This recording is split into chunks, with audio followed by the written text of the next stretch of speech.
How have you seen the chemistry between Huberdeau, Pospisil, and Mantha evolve over the past few weeks? I feel like their third period of our last game was the best they played together. So hopefully that's a sign of them starting to get a little bit of chemistry. We would have liked to have played them together more during the exhibition season, but there was a few little injuries that kept guys out of the lineup.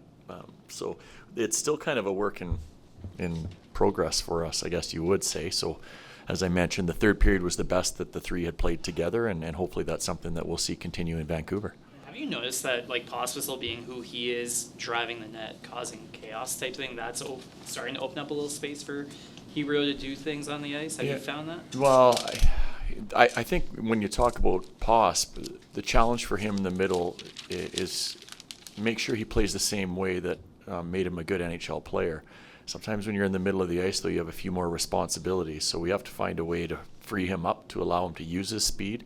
And I think, to your point, when we do see that, that's going to create some room for Jonathan. So, that's why we've got those guys together. We like the pace that he plays with. It's just a matter of him finding out how can I use that speed at the right time and not take myself out of position. Stick with Pospisil. Like, he's a guy who, he's entering his second year. He's still got a lot to prove. But we've heard so much from Honzek about sort of Pospisil taking him under his wing this summer. And what does that say about him that, going into his second year, he's going out of his way to help this kid? This player? We talked. Well, you mentioned it. We talked a lot about Honzek over the last little bit. How last year didn't have a great camp, and people were kind of writing him off. Well, Marty had a couple of years like that. There were some injury problems along the way for him, but he stuck with it too, and he did the same thing kind of last year that Hanzo did this year. So there's probably a little messaging going on there, like, hey, it can happen. You can do this. So even though he's a young guy, I think he does some quiet things around our room that show a little bit of leadership starting to creep out. Ryan, Nazem Kadri just said we have a sneaky amount of talent in this dressing room. Jonathan Huberdeau basically said the same thing.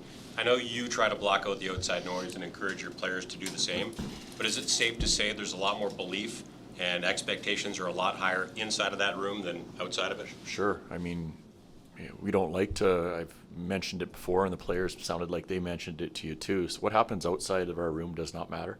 At the end of the day, whether teams think you're a world beater or if they think you're not a world beater, that doesn't matter. What truly only matters is the belief that's inside the room, and so far I like the way the guys have approached it.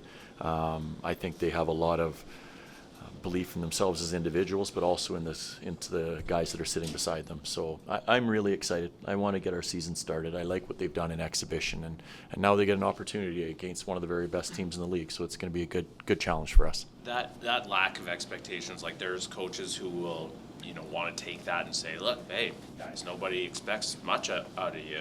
Are you a guy who will use that to motivate, or would you rather leave it out? I don't go to that a lot. Yeah. I mean, it's because I look at them differently than other people do. So I don't even want to give them that, to be quite honest with you. Like, what you guys say about them, that's your opinion on it, but I have my own, and I believe in that group. What's your approach to a guy like Hanzek, who has shown you everything, obviously, to be on the team, but it's game one, it's the NHL. Yeah. He's in a position to succeed, but how much do you monitor him through the game with the fit on that line?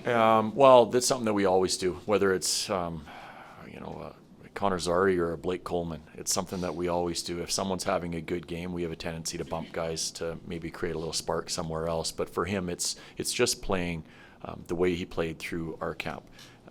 We talked to him about just using your size, use your speed to your advantage, and find a way to keep winning races to loose pucks and create some room for Cads and Kuzi. And I think if he just enjoys his game tomorrow, I think we're going to get a real good night from him. How tall's your starting goalie tomorrow? That's a good one. Hey? Well, he could be 6'6", he could be 5'12" or 5'11", whatever the other one is. So you guys will know tomorrow who we start. Last year around this time, there was a lot of talk about implementing a new defensive system, and then the season got off to a slow start. Was there less teaching involved with that stuff this year? I don't know if it was less. I think it was more about focusing in on the areas that we struggled with last year early on. So we tried to be a little bit clearer with the players about certain situations that they're going to see in games, and then we're really trying to let them figure it out. So as long as they do a good job of trying to be aggressive with their reads and making sure that when we don't have the puck, you've got the middle of the ice taken care of, we're going to trust them to do the right thing. So teaching's still there. It's just more of a focus on certain areas that we felt like we struggled with.